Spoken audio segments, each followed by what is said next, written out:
Hey, welcome back, 7th grade. We're going to push it in our brand new book.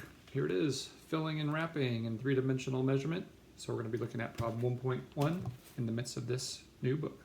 Here we go. So before we start, we want to make sure you recognize that we are looking at building smart boxes, rectangular prisms, and this is something that is not new. This was reviewed back in 7th grade in the book called Covering and Surrounding. And we're talking about rectangular prisms, which is going to end up being like these spaghetti boxes or something like where you have a general rectangular shape that ends up being three-dimensional. So for 1.1, we're looking at just ways we can find volume. And so in this case, they kind of give us a general example of these giant cargo ships that take these large containers all the way across the ocean to go from one continent to the other. And you can see how they're stacked up on top of each other, but it's really like wanting to know, like, well, how many are there and all, and what kind of space are they taking up? So they ask us some questions specifically about one of those containers. And for those of you that are familiar with it, you can see this container looks a lot like a green version of the PE container that Coach Brett works with. And so we're going to be thinking about that as we work through these initial questions. So keep that PE container in mind. All right. Problem 1.1. Some students came up with this list of ways to measure a shipping container: length, width, height, diagonals, surface area, and volume. So for part A, how does each measurement 1 through 6 relate to the parts of the container? That we're at the Google Meet today, we realized we didn't really write a lot down. We kind of just talked through everything. And so I'm going to kind of follow that same model of what we discovered in the Google Meet today. So for part A, you're going to see that we don't have a lot to write down, but hopefully you'll be following along as we go through. How do these 1 through 6, how they relate to the parts of the container? So if I think about the container here, this part, you can see that if I think first about the length is related to the long part, which would be this long part here. So you see you got this front to back. That's going to be related to the length.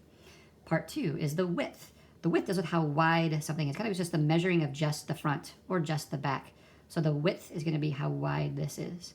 The height deals with how tall something would be. So height goes from this bottom to the top. A diagonal is going to be a couple things. One, you can kind of picture that if I went from this corner all the way to this corner, you see that? That would be a diagonal. Or in the three-dimensional area, you can see if I went from this corner in the middle to this corner up here. Or from this corner to this corner here. That's what would be the diagonals would work. The idea of surface area is looking at the area of all of the surfaces. So in this case, like I would need to find the area of this would be length times width here, that area, and I need to add it to all the other areas of all the other side. And then lastly, for volume, volume is the three-dimensional space inside the container. It's in a cubic form, the amount of cubes that we could put inside there. So now on to part B. Match each of the possible measurements, 1 through 6, which are these 6 items, to the questions they would help to answer, and explain your reasoning. Okay, so number 1, how much paint would you use to paint the container in a new color? Well, if I'm going to be painting all the way around the outside, every single side of it, it would definitely need to be surface area. We put surface area because it's going to be all of the surfaces, the space that takes up, and those are flat, so we would do surface area there. Number 2, could you store a small car in the container? Well, if I think about this, if I think about putting a small car in there, the small car isn't going to take up the entire space, but I do need to know how long it would be and how wide it would be and how tall it would be. So I think for this one, it's going to be length, width, and height.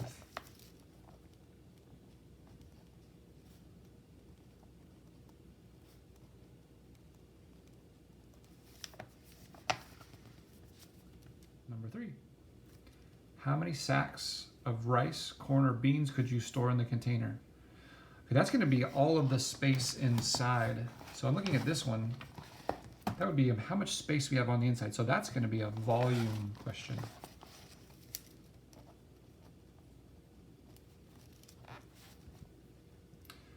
Four, could you store pipes for a farm sprinkler system in the container? Well, if I think about pipes, those are going to be long this way. They could end up going kind of like partly way through, and they can be going up to like this. So I think I need the length, and I need some diagonals as well too. So we'll do length and a diagonal. Number 5, could you store a long flagpole in the container? Now that makes me think about the flagpole at school, how tall that is. Imagine trying to fit that in here. I would need to know how long this is, and it might need to go sideways, so it could be kind of a diagonal thing as well. So I think we'll put that for 5. We'll put length and a diagonal. Part C. The filled shipping containers are stacked on a ship. The load is built upon layers. So here's layer 1, layer 2, and layer 5. Okay? So first of all, number one, how could you calculate the number of containers in each layer of such a load? So just in this layer, I can see just by looking at them, but I remember I could actually do the length times the width. So that's how I could do that. Length times the width in these. That would be a place to start. Now we could also just count them as well too. That would take some time, but we could do that same process as well too. How could you then calculate the total number of containers in the load? Well, if this is a whole load, I still need to know that baseline amount, but then how stacked high that would be. So I think what I would do is I would need to know how much is in one layer and then count how high that would go. So for 2, we need to know one layer amount, then multiply times the number of layers. Number 3. Suppose a ship's load has 10 containers in each row from one side to the other, 15 containers in each row from front to back, and 8 layers of containers. How many containers are in that whole load?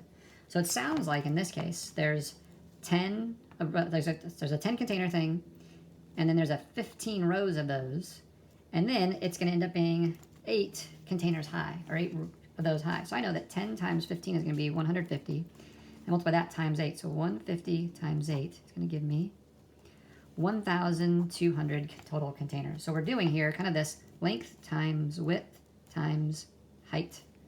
That's a big part about finding volume. On to part D. Basketballs are spheres, but they are often packaged in boxes in the shape of cubes. Okay, so here's an example we're looking at. So it's a 1 foot by 1 foot by 1 foot cube. So it says how many of these boxes would fit into a shipping container that is 6 feet long, 5 feet wide, and 4 feet high? Describe the arrangement of the box. All right, so first thing, we have a 6 foot by 5 foot by 4 foot. And that we just realized, remember it's going to be the same thing as length times width times height. And so if we do that, it's going to be 6 times 5 times 4.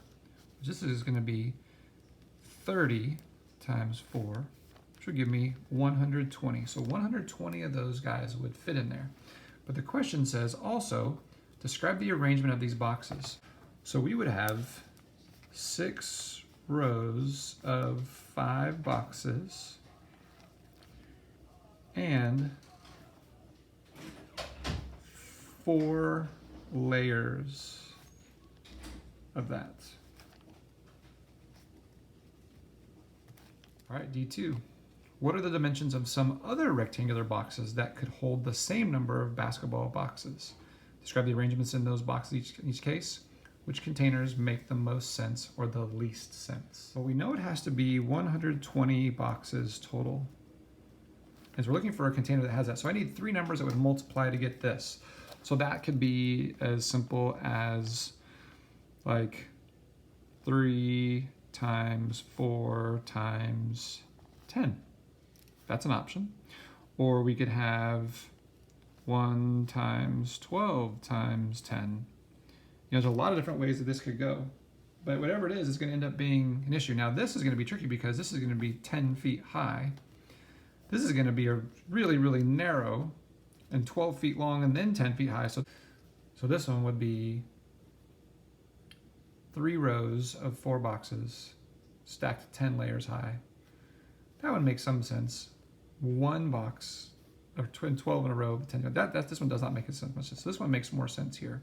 So same idea, 3 rows of 4 boxes and it's 10 layers high. All right, suppose that your classroom is a shipping container that is rectangular prism. How many of these basketball boxes would fit in your classroom? Describe the arrangement of the boxes. Well, this is a huge bummer. We can't actually do this one, but I would probably want to first start with measuring how long the class is. Like if I went from like door to door and I could figure that out, that would give me a length. Then if I went from like, say, the back area where the green screen is all the way to the wall where like my Arsenal and Spurs stuff is located, that would be another one.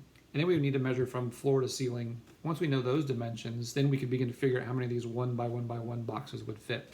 We can't actually measure it right now, but that's what we would want to do because I'm not there. All right. E, find the surface area and volume of each prism in question C. All right, let's take a look at that here. So So each of these guys in question C. All right, so when it comes to volume, I think we get that one straight away. Volume here is going to be, this is going to be for the one layer.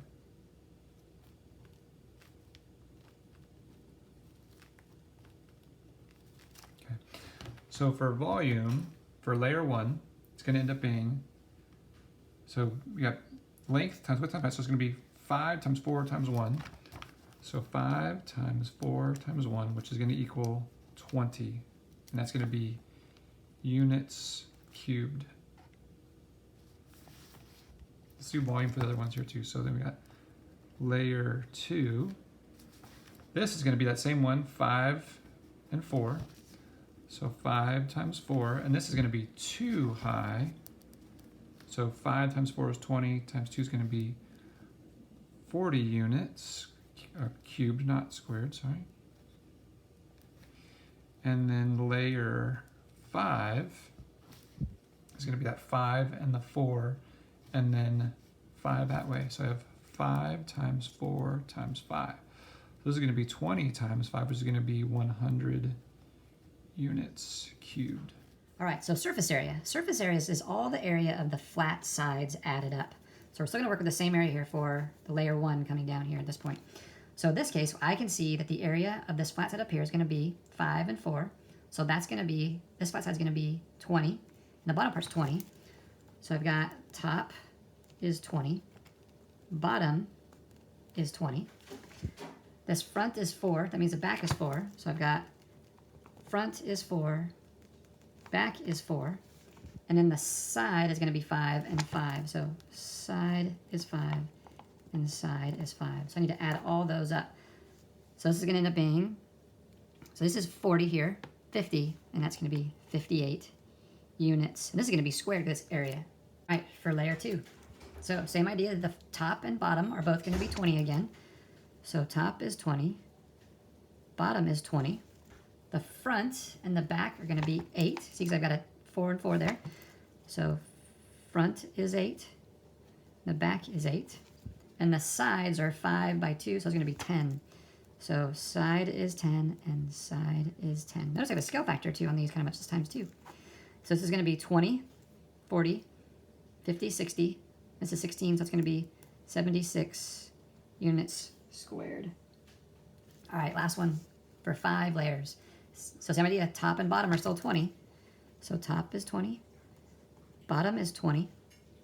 Front is going to be 4 and 5, that's also 20, check that out. So front is 20, the back is 20, the sides are going to be 5 and 5, the sides are 25. Side is 25 and side is 25. I add all those up, so this is going to be 20, 40, 60, 80. 80 plus 50 is going to be 130 units squared. All right, E2. Describe a strategy for finding volume and surface area of a rectangular prism. Well, I think the main strategy for finding volume of a rectangular prism has been pretty straightforward, and I think something that you've practiced quite a bit over the last couple of years. It's going to be length times width times height. And once we have those measurements, we'll know the volume. We've got to make sure it's going to be cubic units because it's a three-dimensional shape that will fit in there. When it comes to surface area, what we're going to have to do is we're going to find the area of all the sides. Each individual side is going to be, like in that rectangular prism there, we have 6 different surfaces. We need to find the sides, the top and bottom, and the front and back. And we need to find the area of all those individual sides and then add it all up. That's how we would find that. So look at the work. For this problem, we have problem 1 and 2. Each stack consists of identical cubes. How many cubes are there in each stack? Okay, how many cubes are here? How many cubes are there? That's all we gotta do. Number 2, bags of sand, cement, or fertilizer are often packed on wooden pallets for shipping. And you have this process here. Notice there's a bit of a pattern. We got 3 this way and 2 that way. I think it's probably that same pattern all the way down. Estimate the number of bags on the wooden pallet pictured above. How many loaded pallets in the same shape of 1 meter cubes could you load in a semi-trailer that has an inner dimensions of 2 meters wide by 10 meters long by 3 meters high? And see how many loaded pallets in the shape of a 1 meter cube could you ship in a railroad boxcar that has an inner dimensions of 3 meters wide, 15 meters long, and 4 meters high. By the way, I believe this is going to be that meter cube they're talking about. Okay, so use that as that measurement. All right, guys. Hopefully that's helpful.